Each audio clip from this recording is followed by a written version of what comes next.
Guys, Tecno tampaknya sedang mempersiapkan gebrakan besar, bukan sekedar upgrade minor di lini Camon. Bocoran terbaru mengenai Tecno Camon 50 Pro 5G telah menyebar, dan spesifikasi yang ditawarkan, jujur saja, terlihat terlalu ambisius. Bahkan sedikit tidak masuk akal untuk segmen harga yang ditujunya. Dengan prediksi rilis yang masih cukup jauh, Januari 2026, mari kita analisis seberapa realistis dan seberapa mengganggu perangkat ini jika benar-benar terwujud. Pertama, soal desain.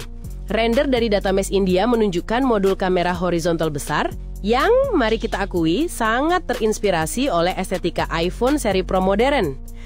Ini mungkin sedikit mengurangi keunikan seri Camon yang sebelumnya mulai menemukan identitasnya sendiri.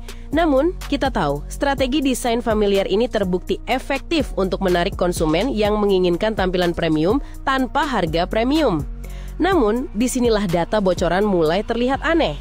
Bobot 170 gram dan ketebalan 7 mm itu fantastis. Tapi, dikombinasikan dengan sertifikasi IP69K, wawasan gadget kita perlu diuji di sini.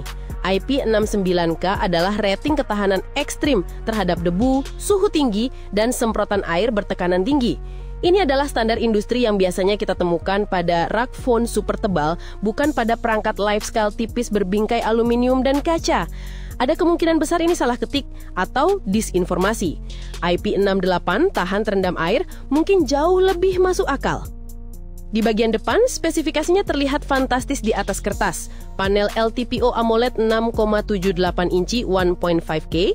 Penggunaan LTPO mengindikasikan refresh rate yang benar-benar adaptif. Misalnya, 144 Hz, yang krusial untuk menghemat daya. Namun yang paling menonjol adalah klaim kecerahan puncak 3000 nits. Jika ini benar, ini akan menyaingi flagship termahal, memberikan visibilitas luar ruang yang sempurna. Lanjut ke sektor performa. Tecno Camon 50 Pro 5G dikabarkan mengusung MediaTek Dimensity 8500, fabrikasi 4nm. Ini adalah chipset yang diprediksi mampu menembus skor Antutu 2 juta. Ini bukan lagi sekedar cukup untuk media sosial. Ini adalah teritori flagship killer yang siap melibas game berat. Didukung RAM LPDDR5X dan storage UFS 4.1, kecepatan baca tulis dan multitasking jelas instan. Tentu saja, DNA utama Camon ada di kamera. Sensor utama 50MP dengan OIS itu sudah jadi standar yang baik. Namun, game changer sejatinya adalah penyertaan lensa telefoto 50MP yang juga dilengkapi OIS. Ini adalah fitur premium yang sangat mahal untuk diimplementasikan. Biasanya jadi pembeda utama antara mid-range dan flagship.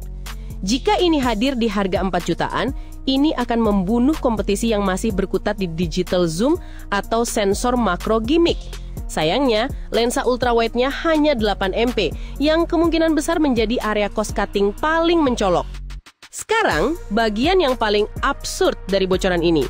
Baterai 7000 mAh dalam bodi setipis 7 mm. Secara fisika, dengan teknologi baterai LiPo saat ini hampir mustahil. Ini akan membutuhkan lompatan densitas energi yang luar biasa, seperti solid state battery, yang jelas tidak akan hadir di segmen ini pada 2026. Mari kita lebih realistis. Jika Tecno bisa menyematkan 6000 mAh saja dalam bodi seramping itu sudah sebuah keajaiban rekayasa. Namun jika 7000 mAh ini benar, ditambah fast charging 80 watt dan bypass charging, perangkat ini adalah monster daya absolut. Dengan estimasi harga 4 jutaan, jika Tecno bisa mewujudkan 70% saja dari bocoran gila ini, terutama telefoto OIS dan performa Dimensity 8500, Camon 50 Pro 5G akan menjadi market disruptor paling serius di awal 2026.